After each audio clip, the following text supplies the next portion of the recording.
We often hear about those grand infrastructure projects, the kind that promise to connect places, maybe supercharge economies, and reshape entire regions. They really feel like the embodiment of progress, don't they? But what happens when that path to progress cuts right through established lives, through the very land that has sustained communities for, well, for generations? That's the incredibly compelling question at the heart of our deep dive today. We're zeroing in on a monumental infrastructure project taking shape in India, the Shaktipeeth Expressway in Maharashtra. Our mission is first to sort of unpack the ambitious vision behind this proposed highway. And then we'll pivot to the powerful human stories and, frankly, the critical questions that have emerged right along its proposed route.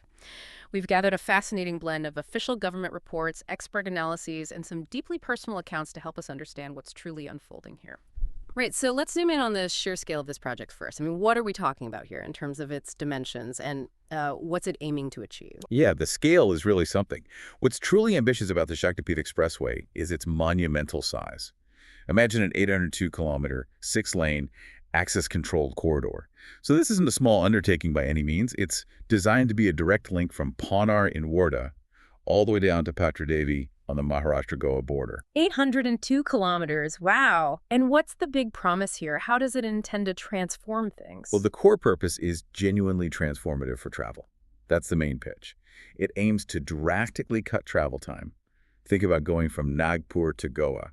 Right now, it's maybe a grueling 18 hours. This aims to bring that down to a mere 8 hours. 18 down to 8, that's huge. It is. Think about the impact that has on logistics, on commerce, on getting around easier. It's designed to link 12 districts across Maharashtra, so it's positioned as being a game changer for connectivity, definitely for trade, and certainly for industrial development across the state. And there's a really interesting layer to this too, isn't there? It's not just about trucks and factories. Yeah, exactly. That's a key part of its identity. This expressway has a unique spiritual connection. It's actually designed to link 18 major pilgrimage sites. These include revered Shaktipeethas like Renuka Devi in Mahur and Tulja Bhavani in Tuljapur. Now, for anyone not familiar, these are powerful, ancient temples dedicated to the Hindu goddess Shakti, and they draw millions of devotees every year. Okay, so connecting sacred sites too. Precisely. So the highway also aims to significantly boost religious tourism, making these sacred sites much more accessible. It's sort of framed as a road designed for both economic development and spiritual journeys. So we've got this grand vision then, commerce, connectivity, and devotion all rolled into one massive highway. But building something of this magnitude, well, it isn't just about the vision, is it? There must be a colossal financial and operational machinery behind it. What does that look like? Oh, absolutely. What's fascinating here is the sheer financial and administrative backbone you need for such an ambitious project. The Maharashtra cabinet gave it the green light back on June 24, 2025. And the estimated total cost is, well, staggering. It's 86,000 crore. 86,000 crore. Can you put that into perspective, like in dollars? Sure. At current rates, that's roughly $10.3 billion USD. It's a massive investment. And a significant chunk of that 20,787 crore, to be precise, is specifically earmarked just for land acquisition and the initial planning stages. Just for land and planning. Wow, who's actually building it? The Maharashtra State Road Development Corporation, or MRDC, they're the state's main agency for big infrastructure projects like this. They're tasked with implementing it. And they've already secured substantial financial backing. We know about a 12,000 crore loan from HUD-DC, that's India's Housing and Urban Development Corporation. That loan is specifically for acquiring the land needed, about 7,500 hectares. Okay. And if we, connect this to the bigger picture, this is a narrative we see quite often, right? Large-scale developments, especially in developing nations. They often come with this clear promise of widespread economic benefit for the state, aiming to modernize infrastructure, stimulate growth. It's a calculated gamble, really, on future prosperity. It's a grand vision, no doubt, undeniably. But for every grand vision like this, there's a ground truth. And here, that truth seems to be proving incredibly challenging. What are we seeing, on the ground in response to these plans? Yeah, it's a really stark contrast, isn't it? While the government is painting this picture of progress and widespread benefit, well, a very different story is unfolding on the ground. There's been strong, immediate opposition from farmers, many of whom have roots that run generations deep in this specific land. Right. And we need to be clear, this isn't just any land we're talking about. It's often highly fertile agricultural land. It's the very lifeblood for these communities. And how quickly did this resistance actually manifest after the project got approved? Was there a lag or? No, almost immediately. It was incredibly fast, just days after the project's approval. So approval June 24th, then on July 1st, 2025, farmers across the Marathwada region took to the streets. They were disrupting vehicular traffic on the Nanded-Washam Road, staging powerful sit-in protests, specifically against the land survey process starting. Wow, just days later. Yeah. And the scale of land needed really explains the intensity. We're talking approximately 9,385 hectares in total. That includes a notable 265 hectares of forest land as well, spread across 11 districts. This massive footprint is precisely where the conflict ignites. That is a huge amount of land. And what are the core reasons for this intense resistance? I mean, what are the fundamental fears driving these communities to protest so vehemently? Well, the resistance really stems from some very basic fundamental fears. Farmers are looking at potentially losing their primary source of income. Full stop. They're deeply concerned they'll face inadequate compensation for that loss. And then there's the destruction of vital orchards, mango groves, other fruit trees that take years, sometimes decades, to cultivate and mature. These aren't just plots of land. They represent entire livelihoods and family legacies. Right, things that compensation can't easily replace. Exactly. And we've heard concrete examples of these concerns directly from the communities. Nanded MP Devendra Fadnavis stated publicly that agriculturists were simply ignored during the initial surveys for this project. Ignored during the surveys. That's the claim. Imagine that your land being surveyed for acquisition, potentially, without your input. There's also the really poignant lament of one farmer whose orchard, a significant source of their income, is slated for acquisition. They feel completely adrift. And another farmer asks a question that just cuts right to the heart of it. He said, "What's the use of compensation? It will not last forever. As a farmer, I am dependent on land." That's powerful. It really speaks to that connection. It really does. It's not just an asset. It's their identity, their security. And beyond these individual concerns, we're also seeing allegations of much larger issues, even corruption. We are, yeah. Raju Shetty, who's a prominent farmer leader and a former member of parliament, has been really at the forefront of this opposition. And he's made some very serious allegations.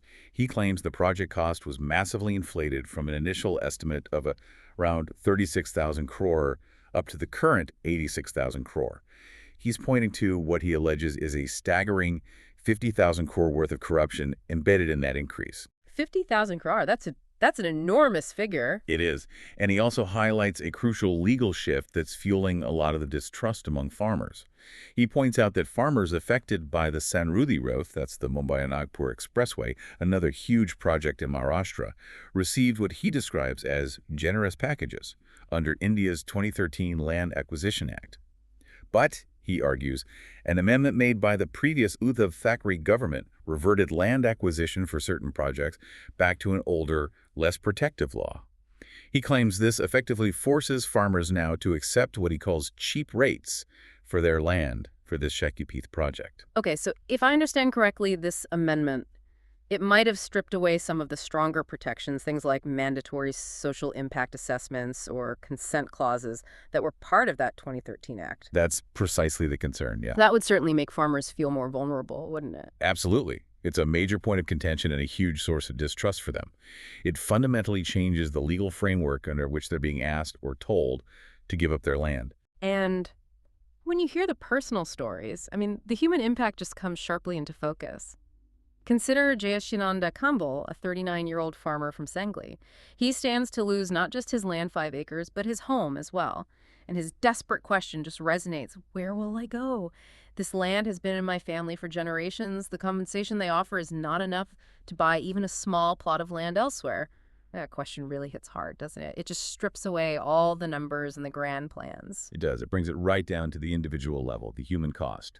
It highlights the deeply personal stakes involved here. Then there's Dileshwar Neri. He's 36, from Kolhapur. He faces the loss of his only source of income, just gone. And Prakash Chavan, 75, from Nanded. His mistrust comes from bitter experience. Past unfulfilled promises of fair treatment in previous land acquisitions. He actually said, "We were promised fair treatment before, but we ended up with nothing. I don't trust the government this time either." Yeah, that history of distrust is a major hurdle. These aren't just statistics, are they? These are lives being fundamentally altered, potentially destroyed. Exactly. And the rhetoric from some groups is becoming quite stark. The Shaktipeeth Mahamarg Virodi Sangharsh Samiti Maharashtra, which is a key farmers group opposing the project, has even linked it to potential farmer suicides. They're emphasizing the profound emotional and economic toll this kind of displacement can take, especially in agricultural communities already facing pressures. That's incredibly serious. It really underscores the ongoing nature of this struggle. And remember that protest on July 1st. That wasn't just a one-off. It was time for Agriculture Day, and they organized it as a statewide strike, further escalating their protests against the project. This isn't fading away. So we have this really powerful picture of resistance, of fear, of anger on the ground. But what is the government's official stance amidst all this widespread protest? How are they responding? Well, from the government's perspective, led by Chief Minister Devendra Fadnavis, the Shaktipeeth Expressway is framed as absolutely essential for Maharashtra's development. That's the core message. Their argument is that it's vital for enhancing connectivity, boosting trade, fostering tourism, and driving overall economic growth. They particularly highlight the potential benefits for the Marathwada region, which historically has lagged a bit in development compared to other parts of the state. So bringing development to underserved areas is part of the rationale. Yes, that's a key justification. Beyond just, faster travel times, the government often argues these expressways unlock new land for industrial and commercial development along the corridor itself. The idea is creating new economic hubs that can drive long-term job creation and investment. It's presented as a strategic move for the whole state's future. And what about the concerns over compensation and process? Chief Minister Fadnavis, in a statement around June 26, 2025, emphasized that the project will proceed, despite acknowledging some internal, maybe financial concerns. He also specifically assured that fair compensation would be provided to affected landowners under the 2013 Land Acquisition Act, directly addressing that point of contention we discussed. Interesting. So he's referencing the 2013 Act specifically. Yes, which contradicts what Raju Shetty was claiming about the amendment being used. So there's a clear disagreement there. The government has also stated its intent to hold talks with local farmers where opposition exists, aiming to address their concerns directly. Their narrative is clearly focused on the bigger picture, the transformative potential for Maharashtra as a whole. Okay, so if we put these two narratives side by side, the government's vision and the farmer's reality, what are the core points of contention that just keep emerging? Despite those government assurances, what are the farmers consistently saying? Well, the farmers consistently, almost universally, claim that the compensation being offered or proposed is simply inadequate. And maybe even more fundamentally, that the rehabilitation packages, if any are offered, just don't address their long-term needs.